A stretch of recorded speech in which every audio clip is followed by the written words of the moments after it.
ಇಲ್ಲಿ ಮೈಕಿನ ಮುಂದೆ ಮಾಧ್ಯಮದವರು ಹಿಡಿಯುವಂತ ಆ ಮೈಕಿನ ಮುಂದೆ ನಿಂತು ಇಂಥ 100 ಕೆಲಸ ಆಗಿದೆ ನಾನು ಎದುರು ಅಂತ ಹೇಳೋದು, ಕೋರ್ಟಲ್ಲಿ ಹೋಗಿ ತಮ್ಮಯ್ಯ ಸರ್ ನನಗೊಂದು ತಡೆಯಾಜ್ಞೆ ಬಗ್ಗೆ ನನ್ನ ಬಂದಿದ್ದಾರೆ ಅಂತ ಹೇಳೋದು ನಾಚಿಕೆ ಆಗುದಿಲ್ಲ ಹರೀಶ್ ಪೂಂಜಾ ಅವರೇ. ಈ ಹರೀಶ್ ಪೂಂಜಾ, ಈ ಭರತ್ ಶೆಟ್ಟಿ, ಈಗ ವೇದವ್ಯಾಸ ಕಾಮತ್ ಮೊನ್ನೆಲ್ಲ ಅಸೆಂಬ್ಲಿಯಿಂದ ಅವ್ರನ್ನ ಆರ್ಟಿಂಗ್ ಒತ್ತು ಹೊರಗಡೆ ಈಗೇನು ಕೈಕಾಲ ಹಿಡಿದು ಅದನ್ನ ತೆಗೆದುಕೊಂಡಿದ್ದಾರೆ. ಅಲ್ಲಿ ಹೋಗಿ ಕೈಕಾಲ ಹಿಡಿಯುದು ನಾವು ಆಗಿಲ್ಲ ಅಂತ, ಮತ್ತೆ ಇಲ್ಲಿ ಒಂದು ಅದೇ ಭಾಷೆ ನೋಡಿ.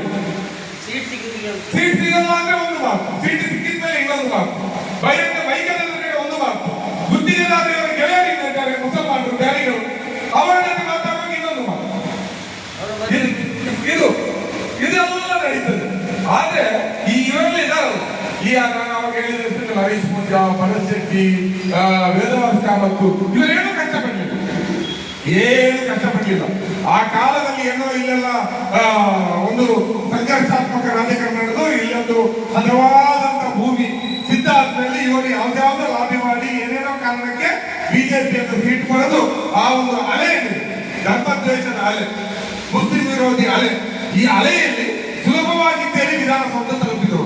ಏನು ಕಷ್ಟಪಡಲಿಲ್ಲ, ಕಾಸು ಕಷ್ಟಪಡಲಿಲ್ಲ, ಕಾಸು ಮಾಡಿದ್ದು ಮಾತ್ರ ಗೆದ್ಮೇಲೆ. ಅವತ್ತು ಯಾರು ಹೇಳ್ತಾ ಇದ್ರು ಒಂದು 2-3 ವರ್ಷಗಳಿಂದ ಹರೀಶ್ ಪೂಂಜಾ ಗೋಣಿ ದುಡ್ಡಿಗೆ ಪಟ್ಟು ಇರುತ್ತೆ.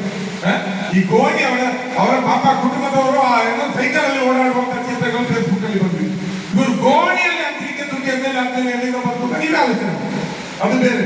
ಇಲ್ಲಿಯ ಹೆದ್ದಾರಿಯ ಕಾಂಟ್ರಾಕ್ಟ್ ಕಷ್ಟ ಇರೋದು ಯಾಕೆ ಓಡಿದ್ರು ಅಂತ ಹೇಳಿ ಯಾರಾದ್ರೂ ಮುಟ್ಟಲಿಕ್ಕೆ, ಯಾಕೆ ಓಡಿದ್ರು ಕೆಲಸವನ್ನು ಅರ್ಧದಲ್ಲಿ ಬಿಟ್ಟು ಅಂತ, ಅದು ಬೇರೆ ಪ್ರಶ್ನೆ. ಬಹಳ ಸುಲಭವಾಗಿ ಶಾಸಕರಾಗಿದ್ದಾರೆ, ಏನು ಕಷ್ಟಪಟ್ಟದೆ ಶಾಸಕರಾಗಿದ್ದಾರೆ. ಅದರಿಂದ ಇವರ ತಲೆಯಲ್ಲೇನು, ಶಾಸಕರಾಗಿ ಮತ್ತೆ ಮತ್ತೆ ಮುಂದುವರಿಬೇಕು, ಸಂಘ ಪರಿವಾರದ ಧುರೀಣರಿಗೆ ಮತ್ತೆ ಮರಳಿ ಸೀಟ್ ಕೊಡಬೇಕು, ಸೀಟು ಸಿಕ್ಕಿದ ಮೇಲೆ ಬೀಮಾ ಸಿಕ್ಕಿದ ಮೇಲೆ ಗೆಲ್ಲಬೇಕು ಅಂತಾದ್ರೆ ಒಂದೇ ಏನು ಮುಸ್ಲಿಮರಿಗೆ ಬೈಯುವುದು. ನಾನಿವರ ಬಿಗ್ ಬಾಸ್ ಅನ್ನು ಕೂಡ ಉಪ್ಪಿನಂಗಡಿಯ ಭಾಷಣದಲ್ಲಿ ಹೇಳಿದ್ದಾರೆ, ಯಾರು ನರೇಂದ್ರ ಮೋದಿ ಅವರು ಸೇರಿ ನಳಿನ್ ಕುಮಾರ್ ಕಟೀಲ್ ಇರ್ಬೋದು, ಶೋಭಾ ಕರಂದ್ಲಾಜೆ ಇರ್ಬೋದು, ಇವರು ಬ್ಯಾರಿ ಮುಸಲ್ಮಾನರು ಪಾಕಿಸ್ತಾನ ಅನ್ನುವಂತ ಪದವನ್ನ ಬಳಕೆ ಮಾಡದಿದ್ರೆ ಇವರ ಭಾಷಣವನ್ನ ಮೂಸಲಿಕ್ಕೆ ಒಂದು ನರಪಿಲ್ಲ ಕುಡಿಯುವುದು. ಇವರ ರಾಜಕಾರಣ ಅಷ್ಟೇ. ನಾಳೆ ಮುಸಲ್ಮಾನರು ಇಲ್ಲ ಅಂತ ಇವರು ಗ್ರಾಮ ಪಂಚಾಯತ್ ಎಲೆಕ್ಷನ್ ಗೆಲ್ಲುವುದಿಲ್ಲ. ಗ್ರಾಮ ಪಂಚಾಯತ್ ನೀವು ಆಲೋಚನೆ ಮಾಡಿ, ಹರೀಶ್ ಪೂಂಜಾ MLA ಕ್ಯಾಂಡಿಡೇಟ್ ಆಗುವವರಿಗೆ ಎಲ್ಲಿದ್ದು 7 ವರ್ಷಗಳ ಹಿಂದೆ ಬಿಜೆಪಿ ಇಲ್ಲಿ ಅವರನ್ನ ದಿಢೀರಾಗಿ ತಂದು MLA ಸೀಟ್ ಕೊಡುವವರಿಗೆ ಹರೀಶ್ ಪೂಂಜಾ ಎಷ್ಟು ಜನರಿಗೆ ಗೊತ್ತಿತ್ತು? ಬೆಳ್ತಂಗಡಿ ತಾಲೂಕಿನ 10% ಜನ ಆದ್ರೂ ಹರೀಶ್ ಪೂಂಜಾ ಅವರ ಹೆಸರು ಕೇಳಿದ್ರು. ಯಾವ್ದಾದ್ರು ಹೋರಾಟ ಮಾಡಿದ್ರು. ಅದಕ್ಕಿಂತ ಪೂರ್ವದಲ್ಲಿ ವಿಠಲ ಮಲಕುಡಿ ಅವರನ್ನ ತಗೊಂಡೋಗಿ ದೇಶದ್ರೋಹದ ಆರೋಪದಲ್ಲಿ ಜೈಲಿಗೆ ಹಾಕಿದ್ರು ಅವರ ಕುಟುಂಬದವರನ್ನ.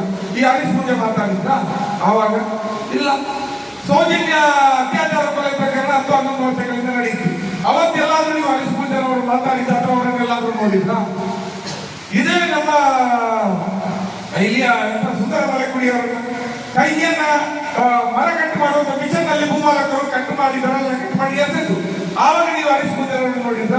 ಇಲ್ಲಿ ಬಾಜಾರ್ ಮನೆಯಲ್ಲಿ ಲ್ಯಾಂಡ್ ಲಾರ್ಡ್ಗಳು ಆ ಗೇಟ್ ಅನ್ನು ಹಾಕಿ ಆ ಬಾಜಾರ್ ಮನೆ ಒಳಗಡೆ ಆದಿವಾಸಿಗಳ ಅವರ ಊರಿಗೆ ಹೋಗಬೇಕು ಅಂತಂದ್ರೆ ಈ ಲ್ಯಾಂಡ್ ಲಾರ್ಡ್ಗಳ ಅನುಮತಿ ಕೇಳಬೇಕು ಅನ್ನುವಂತ ಒಂದು ಪರಿಸ್ಥಿತಿ ಇತ್ತಲ್ಲ, ಆ ವಿಚಾರದ ಬಗ್ಗೆ ಹರೀಶ್ ಪೂಂಜಾ ಎಲ್ಲಾದ್ರೂ ಮಾತಾಡಿದ್ದಾನೆ ಕೇಳಿದ್ರ?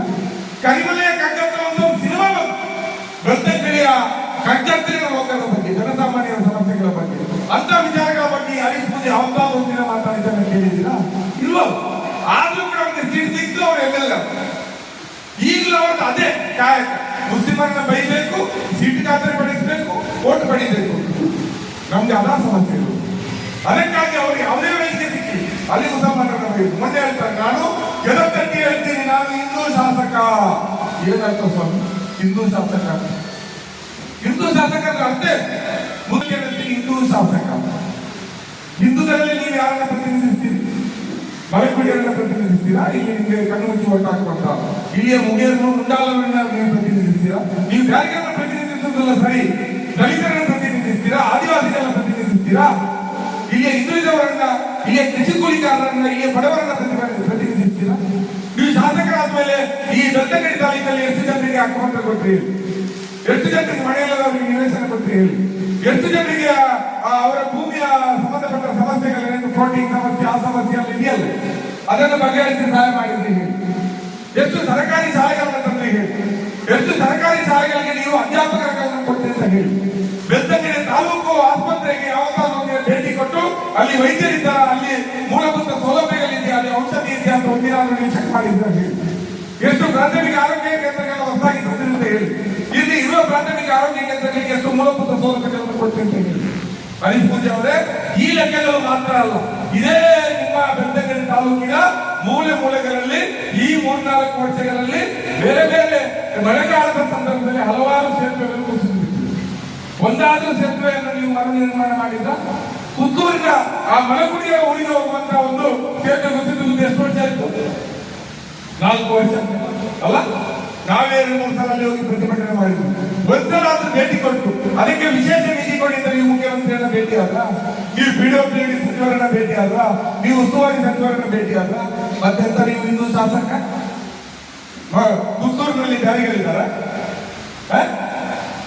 ಆ ಬ್ರಿಡ್ಜ್ ಕುಸಿದು ಬಿದ್ದಿದೆಯಲ್ಲ, ಅಲ್ಲಿ ಬ್ಯಾರಿಗಳು ಹೋಗ್ತಾರೆ, ಯಾರು ಹೋಗುದಿಲ್ಲ, ಹಿಂದೂಗಳೇ. ನೀವಾಗಿ ಹಿಂದೂ ಶಾಸಕ ಇಲ್ಲಿ ಮೂಲೆ ಮೂಲೆಯಲ್ಲಿ ಈಗ ಬೇರೆ ಬೇರೆ ಸೇತುವೆಗಳು ಕುಸಿದು ಬಿದ್ದಿದೆಯಲ್ಲ, ಆ ಸೇತುವೆಯಲ್ಲಿ ದಾಟಿ ಹೋಗುವಂತ ಮುಸಲ್ಮಾನರ ಸಂಖ್ಯೆ ಇತ್ತು. ನೀವು ಹೇಳುವಂತಹ ಕಂಟ್ರಿ ಬ್ಯಾರಿಗಳು ಎಷ್ಟು ಹೋಗ್ತಾರೆ? ಇಲ್ಲಲ್ಲ, ಸಂಚಾರ ಹಿಂದೂಗಳೇ ಅಲ್ಲ ಹೋಗು. ಅವ್ರಿಗೇನಾದ್ರೂ ಮಾಡಿದ್ರೆ ನೀವು ಮಾಡಿದ್ರ? ಇಲ್ಲಿಯ ಬಡ ಹಿಂದೂ ಮನೆಯ ಮಕ್ಕಳು ಕಳೆಯುವಂತ ಶಾಲೆಗಳು, ಬಡ ಹಿಂದೂ ರೋಗಿಗಳು ಹೋಗುವಂತ ಆಸ್ಪತ್ರೆಗಳು, ಇವುಗಳ ಬಗ್ಗೆ ಕಾಳಜಿ ವಹಿಸಿಕೊಳ್ಳದೆ ನಾನು ಹಿಂದೂ ಶಾಸಕ ಅಂತ ಹೇಳ್ತೀನಿ. ನೀವು ಹೇಳಬೇಕಂದ್ರೆ ನಿಮಗೆ ಧೈರ್ಯ ಇದ್ರೆ, ನಿಮಗೆ ಪ್ರಾಮಾಣಿಕತೆ ಇದ್ರೆ, ಹರೀಶ್ ಪೂಜಾ ಅವರೇ, ನಿಮ್ಮಲ್ಲಿ ಕನಿಷ್ಠ ಒಂದು 10%, 1% ಪ್ರಾಮಾಣಿಕತೆ ಇದ್ರೆ, ನೀವು ಹೇಳುವಂತ ವಿಚಾರಗಳಿಗೆ ನೀವು ಬದ್ಧರಾಗಿದ್ರೆ, ವಿಧಾನಸೌಧದಲ್ಲಿ ನೀವು ಶಾಸಕರಾಗಿ 2 ಸಲ ಆಯ್ಕೆ ಆದಾಗಲೂ ಕೂಡ ಅಲ್ಲಿ ನೀವು ಓದ್ಬೇಕು ಅಂದ್ರೆ ಪ್ರತಿಜ್ಞೆ ಮಾಡಿದ್ರಿ, ಶಾಸಕರಾಗಿ ಪ್ರತಿಜ್ಞೆ ವಿಧಿ ಸ್ವೀಕಾರ ಮಾಡಿದ್ರಿ. ಅವತ್ತು ಹೇಳ್ಬೇಕಿದ್ರೆ ನಾನು ಹಿಂದೂ ಶಾಸಕ ಅಂತ ಯಾಕೆ ಹೇಳಿಲ್ಲ? ಯಾಕೆ ಸಂವಿಧಾನವನ್ನು ಹುಟ್ಟಿದ್ರಿ? ಯಾಕೆ ನಾನು ಎಲ್ಲಾ ಧರ್ಮದವರನ್ನು ಸಮಾನವಾಗಿ ಕಾಣ್ತೀನಿ ಅಂತ ಯಾಕೆ ಹೇಳಿದ್ರಿ? ಎಲ್ಲಾ ಜಾತಿಯವರನ್ನು ಕೂಡ ಸಮಾನರಾಗಿ ನೋಡ್ತೀನಿ, ನಾನು ತಾರತಮ್ಯವನ್ನು ಧರ್ಮ ಜಾತಿಯ ಕಾರಣಕ್ಕೆ ಮಾಡುವುದಿಲ್ಲ ಅನ್ನುವಂತ ಓದ್ತನ ಪ್ರತಿಜ್ಞೆಯನ್ನು ನೀವು ಯಾಕೆ ಸ್ವೀಕಾರ ಮಾಡಿದ್ರಿ? ಅಲ್ಲಿ ಕೂಡ ಹೇಳ್ಬೇಕಿತ್ತು ನೀವು, ನಾನು ಹಿಂದೂ ಶಾಸಕ, ಈ ರೀತಿಯ ಪ್ರತಿಜ್ಞೆ ಮಾಡೋದು, ಈ ರೀತಿ ಹಿಂದೂ ಶಾಸಕರ ಪ್ರತಿಜ್ಞೆ ಮಾಡುವ ಅವಕಾಶ ಇಲ್ಲ ಅಂತಂದ್ರೆ ನಾವು ವಿಧಾನಸೌಧ ಒಳಗಡೆ ಬರೋದಿಲ್ಲ ಅಂತ ನೀವು ಗಮನಿಸಿ ಹೇಳಬೇಕಿತ್ತು. ಪೂಜಾ ಅವರು ಹೇಳಿಲ್ಲ. ಇಲ್ಲಿ ಒಂದು ವೇದಿಕೆಯಲ್ಲಿ ನಿಂತ್ಕೊಂಡು ಹಿಂದೂ ಶಾಸಕ, ಇಲ್ಲಿ ಒಂದು ಧಾರ್ಮಿಕ ಕಾರ್ಯಕ್ರಮಗಳ ವೇದಿಕೆ, ಅದು ಕೂಡ ಬ್ಯಾರಿಗಳ ಜಾಗದಲ್ಲಿರುವಂತ ವೇದಿಕೆಯಲ್ಲಿ ಕೂತ್ಕೊಂಡು ಕಂಟ್ರಿ ಬ್ಯಾರಿಗಳು, ಡೀಸೆಲ್ ಕತ್ತ ಬ್ಯಾರಿಗಳು ಅಲ್ವಾ? ನೋಡಿದ್ರೆ ನೀವು ಯಾರು ಕದ್ದಿದ್ದಾರೆ ಅಂತ? ನಿಮ್ಮದೇ ನೀವು ಶಾಸಕರಲ್ವ? ವಿಧಾನಸೌಧದ ಕಡೆ ಹೇಳಿ, ತೆಕ್ಕಾರದಲ್ಲಿ ಬ್ಯಾರಿಗಳು ಡೀಸೆಲ್ ಕದ್ದಿದ್ದಾರೆ, ಪೊಲೀಸರು ತನಿಖೆ ಮಾಡಿಲ್ಲ ಅಂತ ವಿಧಾನಸೌಧದಲ್ಲಿ ಹೇಳಿ, ಮತ್ತೊಮ್ಮೆ ಅಮಾನತು ಆಗ್ತೀವಿ. ಏನೇ ಈ ಕಾಂಗ್ರೆಸ್ ಸರ್ಕಾರ, ಕಾಂಗ್ರೆಸ್ನವರು ಬಹಳ ದಯಾಳುಗಳು ಅಂತ ಹೇಳಿದ್ರೆ, ಅದರಿಂದಾಗಿ 6 ತಿಂಗಳ ನಿಮ್ಮ ಅಮಾನತನ್ನ 2 ತಿಂಗಳಲ್ಲಿ ಇವತ್ತು ವಾಪಸ್ ಮಾಡಿದ್ದಾರೆ. ನಿಮ್ಗೆ ಪ್ರಾಮಾಣಿಕತೆ ಇದ್ರೆ ನಾವ್ಯಾರು? ನಾವು ಮಹಾತ್ಮ ಗಾಂಧೀಜಿಯವರನ್ನ ಗೌರವಿಸಬಹುದು, ಅವರ ಅನುಯಾಯಿಗಳು ಅಂತ ಹೇಳ್ತೀವಿ. ನಾವು ಸುಭಾಷ್ ಚಂದ್ರ ಬೋಸ್ರಿಂದ ರಾಜಕಾರಣವನ್ನು ಕಲಿತವರು, ಅವರ ಅನುಯಾಯಿಗಳು ಅಂತ ಹೇಳ್ತೀವಿ. ನಾವು ಸ್ವಾಮಿ ವಿವೇಕಾನಂದರ ವಿಚಾರಗಳಿಂದ ಪ್ರೇರಿತರಾದವರು, ಅವರ ಅನುಯಾಯಿಗಳು ಅಂತ ಹೇಳ್ತೀವಿ. ನಾವು ಭಗತ್ ಸಿಂಗರ ಅನುಯಾಯಿಗಳು, ಅವರ ವಿಚಾರಗಳಿಂದ, ಅವರ ಧೈರ್ಯ, ಅವರ ಚಿಂತನೆಗಳಿಂದ ಪ್ರಭಾವಿತರಾಗಿದ್ದೀವಿ, ಅವರ ಅನುಯಾಯಿಗಳು ಅಂತ ಹೇಳ್ತೀವಿ. ಅವರೇನು ಹೇಳಿದ್ದಾರೆ? ಒಂದೇ ಮಾತು, ಯಾವುದೇ ಸಂದರ್ಭದಲ್ಲಿ ಭಗತ್ ಸಿಂಗ್ ಕೋರ್ಟಲ್ಲಿ ಕೂಡ ಹೇಳಿದ್ರು, ಹೌದು ನಾನು ಬಾಬ್ ಆಗಿದ್ದೀನಿ, ಇಂಥ ಕಾರಣಕ್ಕಾಗಿ ಆಗಿದ್ದೀನಿ, ಯಾವುದೇ ಜೀವ ಆಗದ ರೀತಿಯಲ್ಲಿ ಆಗಿದ್ದೀನಿ, ನಮಗೆ ಬೇಕಾಗಿರೋದು ಸ್ವಾತಂತ್ರ್ಯ ಅಂತ ಹೇಳಿ. ನಿಮ್ಗೆ ಕನಿಷ್ಠ ನೀವು ಹೇಳುವಂತ ಹೇಳಿಕೆಗೆ ಬದ್ಧರಾಗಿದ್ರೆ, ಯಾವುದು ತೆಕ್ಕಾರಲ್ಲಿ ನಿಂತ್ಕೊಂಡು ಏನು ಭಾಷಣವನ್ನು ಮಾಡಿದಿರೋ, ಮಂಡ್ಯಲ್ಲೂ ನಾನು ಹಿಂದೂ ಶಾಸಕ ಅಂತ ಎದುರ್ತಂತೆ ಹೇಳಿದ್ರು, ಇದೇ ಮಾತನ್ನ ನೀವು ಪ್ರತಿಜ್ಞೆ ಸ್ವೀಕಾರ ಮಾಡುವಾಗ ವಿಧಾನಸಭೆಯಲ್ಲಿ ಹೇಳಬೇಕು, ಮುಂದಿನ ಸೆಷನ್ ನಲ್ಲಿಯೂ ಕೂಡ ಹೇಳಬೇಕು, ಕೋರ್ಟ್ ಅಲ್ಲಿಯೂ ಕೂಡ ಹೇಳಬೇಕು, ನ್ಯಾಯಾಲಯದಲ್ಲಿಯೂ ಕೂಡ. ಇಲ್ಲಿ ಮೈಕಿನ ಮುಂದೆ, ಮಾಧ್ಯಮದವರು ಹಿಡಿಯುವಂತ ಆ ಮೈಕಿನ ಮುಂದೆ ನಿಂತು ಇಂಥ 100 ಕೆಲಸ ಇಲ್ಲಿ ನಾನು ಎದುರು ಅಂತ ಹೇಳೋದು, ಕೋರ್ಟ್ ಅಲ್ಲಿ ಹೋಗಿ ತಮ್ಮಯ್ಯ ಸರ್ ನನ್ಗೊಂದು ತಡೆಯಾಜ್ಞೆ ಮಾಡಿ ನನ್ನ ಬಂದಿದ್ದಾರೆ ಅಂತ ಹೇಳೋದು ನಾಚಿಕೆ ಆಗುದಿಲ್ಲ. ಪೂಜೆ ಅವರೇ, ನಾಚಿಕೆ ಆಗುದಿಲ್ಲ. ನೀವು ಬೆಳ್ತಂಗಡಿಗೆ ದೊಡ್ಡದಾದ ಒಂದು ಇತಿಹಾಸ ಇದೆ. ವಸಂತ ಬಂಗೇರ ಅಂತ ಮಹಾನ್ ನಾಯಕರಲ್ಲಿ ಶಾಸಕರಾಗಿ 4 ನೆಲೆ ಗೆದ್ದಿದ್ದಾರೆ. ಅವ್ರು ಹೇಳಿದ ಮಾತಿಗೂ ದುಡ್ಡಿಗೂ ಅಂತರ ಇದ್ರು. ತಪ್ಪ ಸರಿಯ, ನಾನು ಇದೇ ರೀತಿಯಿಂದ ಬದುಕಿದವರು, ಸೋಲಾಗಲು ನಾನು ಇದೇ ರೀತಿಯಿಂದ ಬದುಕಿದವರು ಅಲ್ವಾ? ಅದೇ ರೀತಿಯಲ್ಲಿ ಎಳೆಚಿತ್ತಾರ ಅನ್ನುವಂತ ಕಮ್ಯುನಿಸ್ಟ್ ಲೀಡರ್, ನನ್ನ ಪ್ರಾಣವೇ ಬೇಕಾದ್ರು ಹೋಗಿ, ನನ್ನ ಕಟ್ಟನೆ ಬೇಕಾದ್ರೆ ಕತ್ತರಿಸಿ, ನಾನು ಏನು ಹೇಳ್ತೀನಿ ಅದಕ್ಕೆ ಬದ್ಧ ಅಂತ ಹೇಳಿದ್ರು ಬದುಕಿದವರು. ಇಂಥ ಒಂದು ಇತಿಹಾಸ ಇರುವಂತ ನೆಲ. ಇನ್ನು ಐತಿಹಾಸಿಕವಾಗಿ ನೋಡಿದ್ರೆ ಜನಪದ ಲೋಕಕ್ಕೆ ಹೋದ್ರೆ ಇಲ್ಲಿ ನಮ್ಮ ತುಳುನಾಡಿಗೆ ಬೇಕಾದಷ್ಟು ಕಥೆಗಳಿದೆ. ಈಗಾಗಲೇ ಕೊರಗತನಿಯನ ಕಥೆಯನ್ನು ಒಂದಿಷ್ಟು ಉಲ್ಲೇಖವನ್ನು ಮಾಡಿದ್ರು. ಅಂತ ನೆಲದಲ್ಲಿ ನಿಂತು ಕೋಟಿ ಚೆನ್ನೈಯಲ್ಲಿ ಹುಟ್ಟಿ ಬೆಳೆದಂತ ಕೊರಗ ತನಿಯರು ಎದ್ದು ನಿಂತ ಕಾಡಿನ ಕಡೆಗಳು ಬದುಕಿ ಬಾಳಿದಂತ ಕಾಂತವಾರೆ ಬೂದವಾರೆ ಓಡಾಡಿದಂತ ಈ ನೆಲದಲ್ಲಿ ನಿಂತು ಆ ದೇವಸ್ಥಾನಗಳಲ್ಲಿ ನಿಂತು ಜಾರಿಗಳನ್ನು ಕರೀತಾರೆ ಅಲ್ವಾ. ನಿಮ್ಗೇನಾಗಿದೆ, ಜಾರಿಗಳು ಮುಸಲ್ಮಾನರು ಬಹಳ ಹಕ್ಕಾಗಿದೆ. ಬಪ್ಪನಾಡಿನ ಜೋರಿನ ತರ ಆ ಕಡೆ ಕೂಡ ಬಾರಿಸಬಹುದು, ಈ ಕಡೆ ಕೂಡ ಬಾರಿಸುವುದು. ಜಾರಿಗಳೇನು ಸುಮ್ಮನೆ ಹಾಕಿ ಸೋಮಗಲಂತೇಳಿ ಸುಮ್ಮನೆ ಇರ್ತಾರೆ ಅಂತ ನಿಮ್ಗೆ ಅಲ್ವಾ. ನಿಮ್ಗೆ ನಮ್ಗಿದೆ ನೀವು ಹೇಳುವಂತ ಮಾತಿಗೆ ನೀವು ಭದ್ರ ಆದ್ರೆ ನ್ಯಾಯಾಲಯದಲ್ಲಿ ನಿಮ್ಗೆ ಹೇಳಿ ಯಾವುದು ನಾನು ಗಾಡಿಗಳನ್ನ ಕಂಡ್ರಿ ಅಂತ ಹೇಳಿದ್ದೀನಿ, ಅವರು ಡೀಸೆಲ್ ಕಂಡಿದ್ದು ಹೌದು ಅಂತ ನಾನು ಹೇಳಿದ್ದೀನಿ, ನಾನು ನನ್ನ ಮಾತಿಗೆ ಬದ್ಧ ಇದ್ದೀನಿ, ನಾನು ಹೇಳಿರೋದನ್ನು ನಾನು ಸಮರ್ಥಿಸ್ತೀನಿ, ನಾನು ಅಪರಾಧಿ ಅಲ್ಲ, ಮತ್ತೆ ನೀವೇನು ತೀರ್ಪು ಕೊಡ್ತೀರಿ ಅದಕ್ಕೆ ನಾನು ಬದ್ಧ ಅಂತ ಹೇಳಿ ಆವಾಗ ನಿಮ್ಮನ್ನು ಒಪ್ಕೊಳ್ಳೋದು. ನಾವು ಯಾವುದೇ ಕೇಸ್ಗಳು ನಮ್ಮ ಮೇಲೆ ಕೂಡ ಬಿದ್ದಿದೆ, ನಿಮ್ಮ ಹಾಗೆ ನಾವು ಯಾವತ್ತೂ ಕೂಡ ಕದ್ದು ಬಿಚ್ಚಿ ಬದುಕು ನಡೆಸಲಿಲ್ಲ. ನಮ್ಮ ಮೇಲೆ ಕೂಡ ಬೇಕಾದಷ್ಟು ಎಫ್ಐಆರ್ಗಳಿದೆ. ಪುತ್ತೂರಿನಲ್ಲಿ ನಿಮ್ಮ ಕಸಿನ್ ಬ್ರದರ್ಗಳಾದಂತಹ ವೈದ್ಯರುಗಳಿಗೆ ಎಫ್ಐಆರ್ ಮಾಡಿದ್ದಾರೆ ಕೋರ್ಟಿಗೆ ಹೋಗಿ. ನಾವೇನು ಅಳಿತು ಕೂತಿಲ್ಲ. ನಾಳೆ ನ್ಯಾಯಾಲಯಕ್ಕೆ ಹೋದ್ರೆ ಪುತ್ತೂರಿನ ವೈದ್ಯರುಗಳ ಬಗ್ಗೆ ನಿಮ್ಮ ಸಂಘ ಪರಿವಾರದ ಜೊತೆ ಸೇರ್ಕೊಂಡಿರುವಂತಹ ವೈದ್ಯರುಗಳ ಕುರಿತು ಮಾಧ್ಯಮಗಳ ಮುಂದೆ ಯಾವ ಮಾತನ್ನು ಹೇಳಿದೀನೋ, ಯಾವ ಆ ಮಾತಿಗಾಗಿ ನಮ್ಮ ಮೇಲೆ ಎಫ್ಐಆರ್ ಆಗಿದೆಯೋ ಅದೇ ಮಾತನ್ನು ನ್ಯಾಯಾಲಯದಲ್ಲಿ ಧೈರ್ಯದಿಂದ ಪುನರುಚ್ಚರಿಸ್ತೀನಿ ಅಂತ ಹೇಳಿ ನಿಮ್ಗೆ ಅವರ ಏನೋ ಕರೆಂಟ್ ಫ್ಯಾಕ್ಟರಿಯಲ್ಲಿ ದುಡಿಯುವಂತ ಅಮ್ಮಂದರಿಗೆ ಸರಿಯಾದ ವೇತನ ಕೊಡ್ತಾರೆ ಅಂತ ಕೇಳಿದವರು ಅವರು. ಈ ವಿಚಾರಗಳ ಬಗ್ಗೆ ನಾವು ಇವತ್ತು ಆಲೋಚನೆ ಮಾಡಬೇಕಾಗಿದೆ. ದ್ವೇಷ ಭಾಷೆಗಳನ್ನು ನಾವು ಖಂಡಿಸ್ತೀವಿ. ನ್ಯಾಯಾಲಯದಲ್ಲಿ ನೀವು ನಿಮಗೆ ಬೇಕಾದಷ್ಟು ತಾಕತ್ತಿದೆ ಅಂತ ಹೇಳಿ ನೀವು ಹೈಕೋರ್ಟಿಗೆ ದೊಡ್ಡ ದೊಡ್ಡ ವಕೀಲರನ್ನು ಇಟ್ಕೊಂಡು ಹೋಗ್ತೀವಿ ಅಲ್ವಾ. ಅದರಿಂದಾಗಿ ನಿಮಗೆ ಧೈರ್ಯ, ಇಲ್ಲಿ ಕೇಸ್ ಆಗ್ಲಿ ನಾವು ಎಫ್ಐಆರ್ ಆದ್ರೆ ನಾವು ಹೈಕೋರ್ಟ್ಗೆ ಹೋಗ್ತೀವಿ, ಮತ್ತೆ ಅಲ್ಲೂ ಸಿಗಲಿಲ್ಲ ಅಂದ್ರೆ ಸುಪ್ರೀಂ ಕೋರ್ಟ್ಗೆ ಹೋಗ್ತೀವಿ ಅಲ್ವಾ. ಮೊನ್ನೆ ಸಿಟಿ ರಮೇಶ್ ಸುಪ್ರೀಂ ಕೋರ್ಟ್ಗೆ ಹೋಗಿ ಲಕ್ಷ್ಮೀ ಹೆಬ್ಬಾಳ್ಕರ್ ಬಗ್ಗೆ ಮಾತಾಡಿದ್ರೆ ಸುಪ್ರೀಂ ಕೋರ್ಟ್ ವರೆಗೆ ಹೋಗಿ ಸೇರು ಅಲ್ವಾ. ನಿಮ್ಗೆ ತಾಕತ್ತಿದೆ. ನಮ್ಗೆ ನಮ್ಮ ಮೇಲೆ ನಮ್ಮ ಬಡವರ ಮೇಲೆ ಏನಾದ್ರು ಪ್ರತಿಭಟನೆ ಮಾಡಿದ್ದಕ್ಕೆ ಕೇಸ್ ಇದ್ರೆ ಬೆತ್ತಂಗಡಿ ತಾಲೂಕು ಹೋಗಿ ನಾವು ನ್ಯಾಯಾಧೀಶರು ಅವರಿಗೆ ಬಗ್ಗೆ ತೀವಿರೋದು.